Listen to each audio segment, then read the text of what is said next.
Amigos y hermanos, muy buenos días. El Señor les bendiga y les ayude a recordar que la resurrección de Cristo fue el sello de aprobación y seguridad a su obra redentora. Sin resurrección no hubiera disfrute de salvación. Y ahora palabras de sabiduría. Leamos en 1 Corintios 15, 14 y 20. Y si Cristo no resucitó, vana es entonces nuestra predicación, vana es también vuestra fe. Mas ahora Cristo ha resucitado de los muertos, primicias de los que durmieron es hecho. Mis amados amigos y hermanos, es un gratísimo honor contar con su apreciada sintonía para compartir con nosotros estos breves minutos de saludable alimento para el alma, rica nutrición para la mente y fresco refrigerio para el espíritu. En el día de ayer concluimos el resumen de comentarios escritos por la fértil pluma del doctor William MacDonald acerca del capítulo 19 del Evangelio de Juan. Con ellos terminamos también de presentar los tediosos y traumáticos momentos de los juicios, crucifixión y muerte de Jesús, para llegar al capítulo 20, el cual nos presenta un cambio de 360 grados.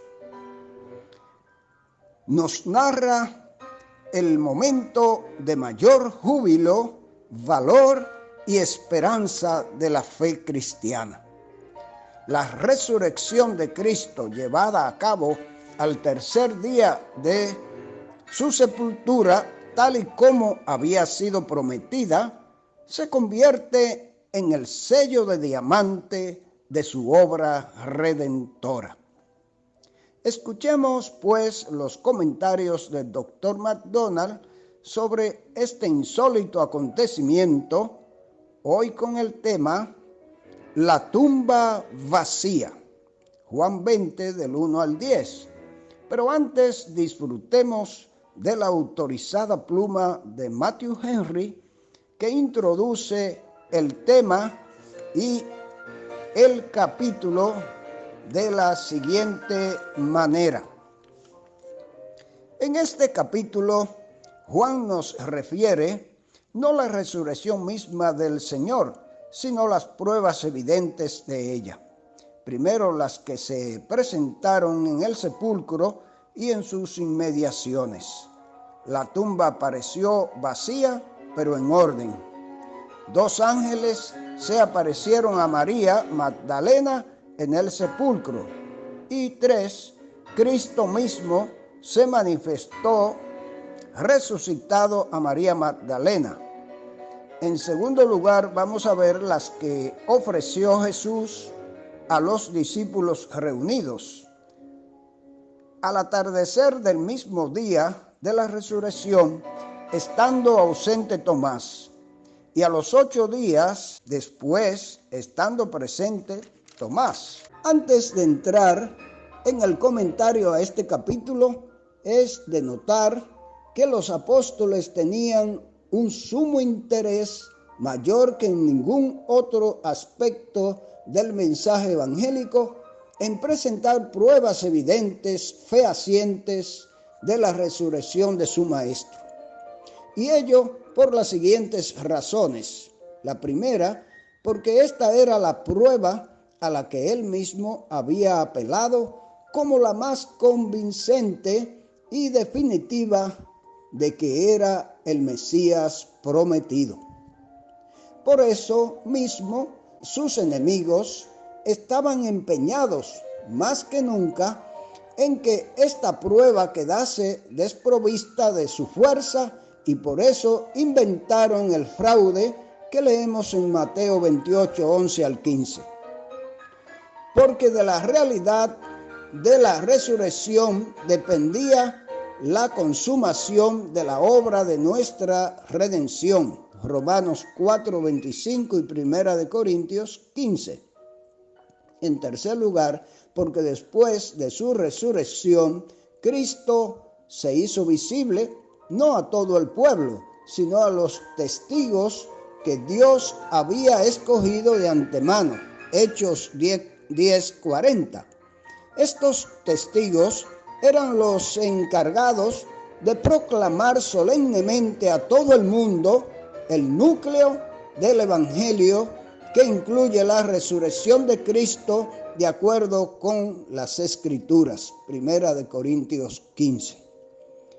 Para que fuésemos bienaventurados los que no lo vimos, pero lo creemos. Juan 20, 29. En los primeros versículos del presente capítulo tenemos la primera prueba de la resurrección del Señor: la tumba vacía y en orden. Continuemos con los comentarios del Dr. MacDonald, que nos dice: el primer día de la semana era domingo. María Magdalena fue al sepulcro antes del amanecer.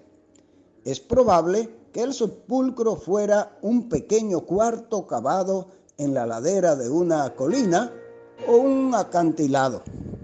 La piedra sin duda tenía la forma de una moneda, redonda y plana. Se ajustaría a una ranura o canal a lo largo del frente del sepulcro y podía ser rodada frente a la puerta para cerrarla. Cuando María llegó, la piedra ya había sido retrocedida. Esto, de paso, había tenido lugar después de la resurrección de Cristo, como se nos informa en Mateo 28. María inmediatamente corrió a encontrarse con Pedro y Juan, anunciando sin aliento que alguien había retirado el cuerpo del Señor del sepulcro. Ella no dijo quién lo había hecho, pero dijo sé, para indicar que esto era todo lo que ella sabía.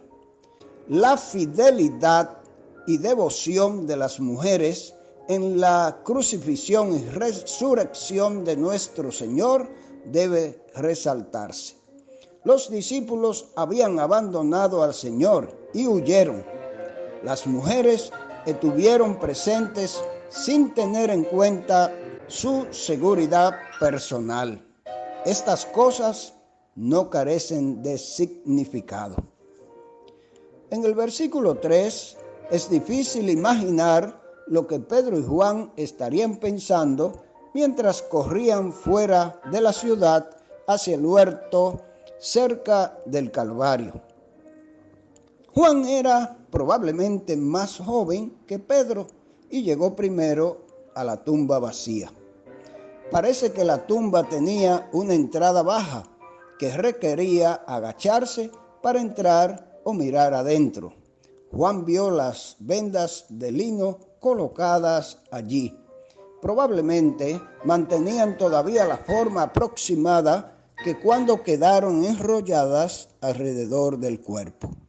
En el versículo 5 vemos que Juan no entró en la tumba. Para entonces Pedro había llegado y con su habitual carácter impulsivo entró en el sepulcro sin dudarlo.